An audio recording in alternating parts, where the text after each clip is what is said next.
Oh. Thank you. Brown. So inverse trig functions. If you remember that, this is still lesson 32. If you remember function and an inverse function, the inverse function is designed to give you, is to take the output from the other function and give you the original input. Think of it this way. If I take the sine of 30 degrees, what will I get out? I know. Sine of 30 degrees. Yeah, what is the sine of 30 degrees? What does that Oh, amount to? What numbers does that amount 1/2. to? It's 1/2. oh.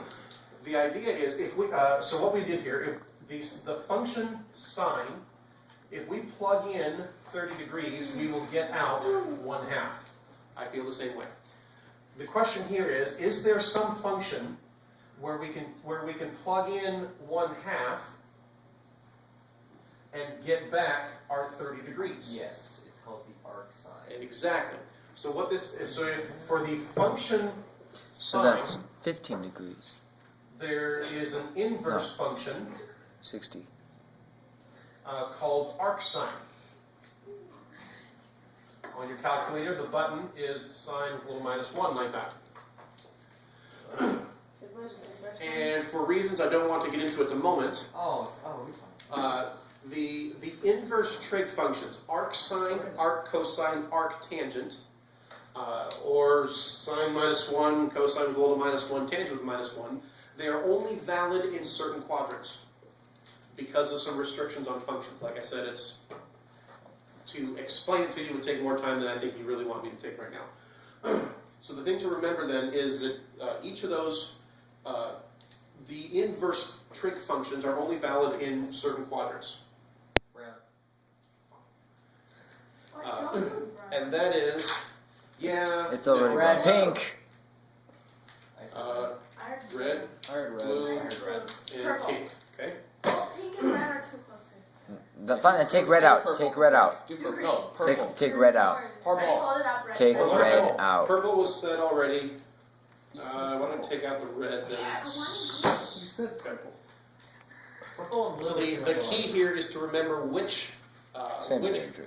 functions are valid in which quadrants. Oh, okay. And each inverse trig function, arc sine, arc cosine, arc tangent, needs to have one function where it's positive and one function where it's negative. So all of them are valid in quadrant 1. The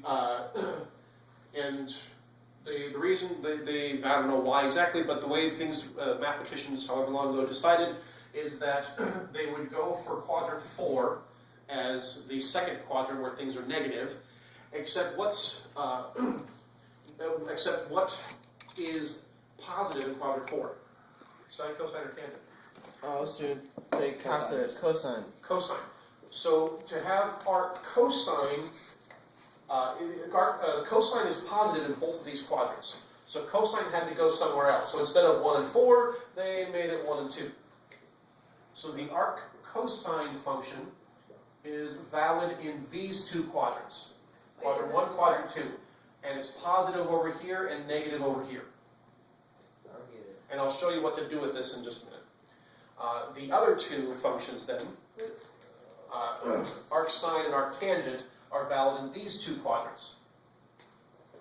Arc sine is valid in these two quadrants, and it's positive here and negative here. Wait, to be valid, like, do you have to be positive and negative?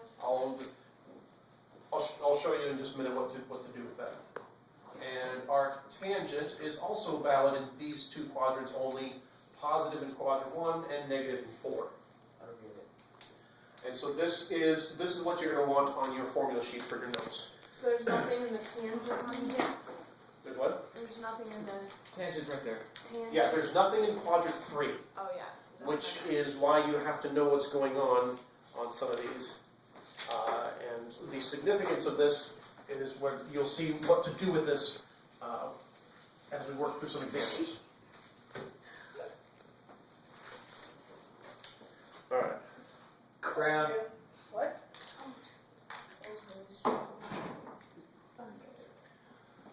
So if you remember, sine, the sine function, you feed it an angle, you input an angle, and you get out a number. Therefore, the inverse sine, or arc sine, being the inverse function, takes in a number and gives you an angle. So keep that in mind.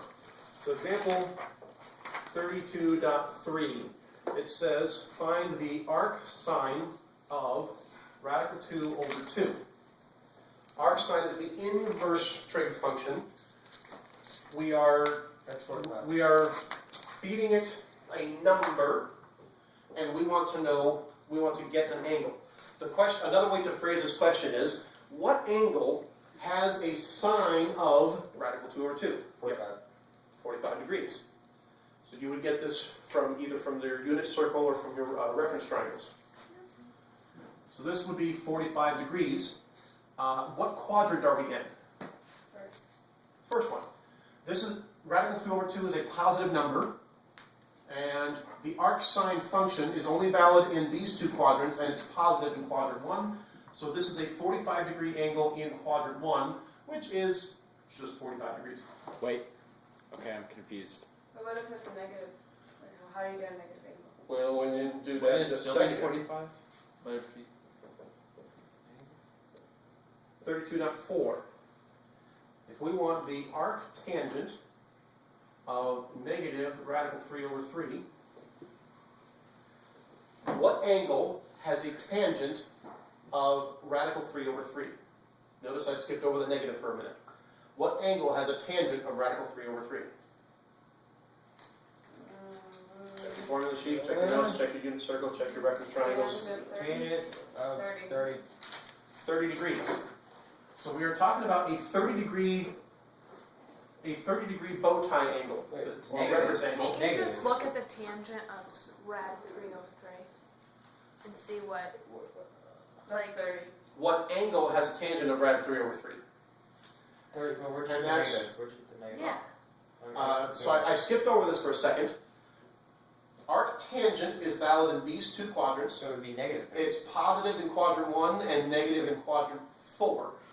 So if we take the arc tangent of a negative, we're talking about a 30 degree angle in quadrant 4. Now if you do this on your calculator will tell you negative 30 degrees. However, what typically we write our angles between 0 and 360. So this would technically be correct, 330. or we could also say 330 degrees. What one do you prefer? I will prefer this one. I will accept this one. The book, I think you, I'm not sure. I don't remember if the book is consistent on this one. There was last So I would suggest you typically that you generally do it this way. Example 32.5. Let's do arc tangent of negative 3/5, Yeah, we have. and let's take the cosine of that angle. That seems stupid. Okay, this seems. Where do you get negative 3/5? Negative This is what the tangent problem is. Oh, well, how are you supposed to, could it be on the negative reference? 3. Okay, we don't have a reference triangle. You don't have anywhere in reference triangles or a unit circle any angle that has a tangent of 3/5. 8.8. However, 0.857. I'm not interested in that. Sorry, phone fell. Arc tangent of a negative number, what quadrant are we in? Negative. 4. Arc tangent is only valid in these two quadrants. We're taking the arc tangent of a negative, so we are talking about a fourth quadrant angle. You asked for the cosine. Alright, so we're talking about a fourth quadrant angle. Let's call this angle theta for a minute. Tangent is what side over what side? So adjacent over hypotenuse. Opposite over adjacent. Sit over adjacent. Opposite over adjacent. Opposite You said that. over adjacent. Opposite over adjacent. Please. Now, whatever angle this is, we want to find the cosine of that angle. Cosine is what over what? Opposite over Opposite over, wait. Opposite over. So Adjacent over adjacent. hypotenuse. Adjacent. I was just. So we need to know what the hypotenuse is here. How are you going to find that? Pythagorean theorem. Pythagorean theorem. 9 plus 25 equals 34. So this one takes a little bit more. So we're at 34. Okay, so this is 17. 34. So the cosine of whatever this angle is going to be the adjacent 5 over 30. over the hypotenuse. Is that the answer? Please say that's the answer. Not quite. We've got to consider a couple things. What quadrant are we in? Fourth. Fourth. Is cosine positive or negative in quadrant 4?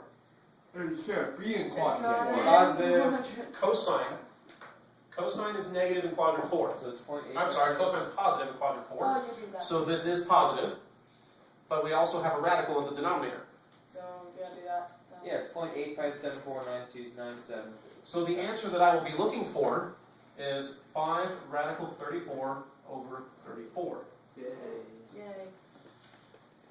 Do one more example. Wait, okay. So for that answer, because it was cosine, or because it was asking for the cosine, you had to have it positive. We And want then to take the cosine of whatever angle this is. Oh, okay. And notice, I never did have to find out what the angle is, You just had to, yeah. because the question was, find the cosine of whatever that angle is. Right. Okay. One more example here, example 32.6. Let's take the sine of whatever the angle that has a cosine of 2/3. Alright, just like with anytime we have nested parentheses, we want to start on the inside. If we're talking about the angle that has a cosine of 2/3, the arc cosine function is valid in which two quadrants? 1 and 2. 1 and 2. Are we talking about a positive or a negative? Positive. Positive, so arc cosine is positive in which quadrant? Quadrant. First, quadrant 1. So we are dealing with a quadrant 1 angle. We don't know what it is exactly, but cosine is what side over what side? Asian or hypotenuse? Adjacent over I said hypotenuse. Asian over hypotenuse. We want the sine of this one, so we need to know what the opposite is. Yeah, I agree. Pythagorean theorem. It'll probably take you longer, but that's okay. So once we've figured out, okay, we're talking about a quadrant 1 angle with this triangle relationship, we want the sine of that angle. Sine is what side over what side? Wait. That's what she did. Opposite over hypotenuse. Why are you getting rad 5? Because if you're doing, oh wait, Pythagorean theorem. 9 minus 4. That's not the hypotenuse. We're not solving for the hypotenuse. We're solving for one of the sides. So minus instead of plus. So the sine of this angle is the opposite over the hypotenuse, radical 3 over 5.